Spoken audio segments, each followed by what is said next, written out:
एक बार एक शिकारी शिकार करने के लिए जंगल में पहुंचा।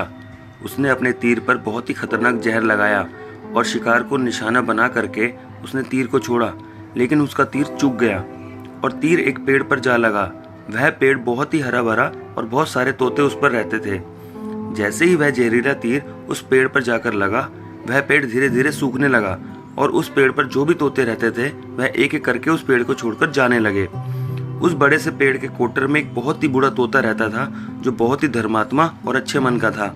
सभी तोते उस पेड़ को छोड़कर जाने लगे थे, लेकिन वह बूढ़ा तोता जाता था, दाना लेकर आता और उसी कोटर में आकर के बैठ जाता था, परंतु उस पेड़ को छोड़ने को तैयार नहीं था। बूढ़े तोते के साथियों ने कई बार आकर के उसे समझाया कि यह पेड़ सूख रहा है और किसी दिन गिर भी जाएगा, चलो किसी और पेड़ पर चलकर रह जाए, परंतु वह बूढ़ा तोता वहां से जाने को तैयार नहीं हो रहा था। अब यह बात देवराज इंद्र तक पहुंची।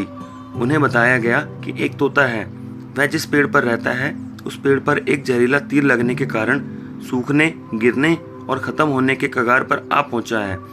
एक बूढ़ा तोता अभी भी वहीं पर रह रहा है, वह दाना लेकर आता है और वहीं पर रहता है, जबकि उस जंगल में बहुत सारे पेड़ हैं, लेकिन वह उसी पेड़ पर रह रहा है।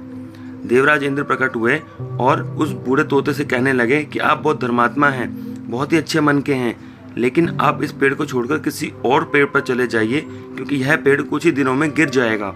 तालाब के पास में बहुत से बड़े बड़े हरे भरे पेड़ हैं, बड़े बड़े कोटर हैं, उन पेड़ों पर फल भी लगे हुए हैं, उन्हें वहीं पर तोड़कर खा सकते हैं, परंतु यहाँ से आप चले जाएं।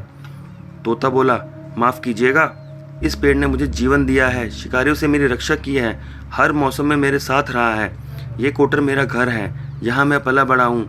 इस पेड़ को मैं छोड़कर कैसे जा सकता हूँ? इस पर संकट आया है तो क्या मैं इसे छोड़कर चला जाऊं?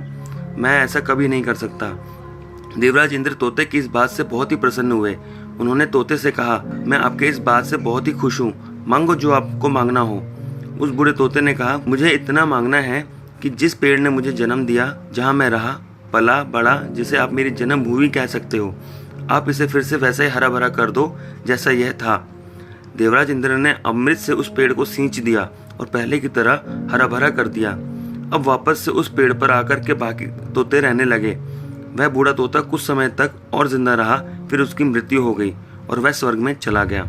यह कहानी हमें सिखाती है कि जब भी किसी इंसान का बुरा दौर आता है तो इमोशनली वह टूटा हुआ होता है, उसे किसी के सहारे की ज़रूरत होती है, किसी की आवश्यकता होती है।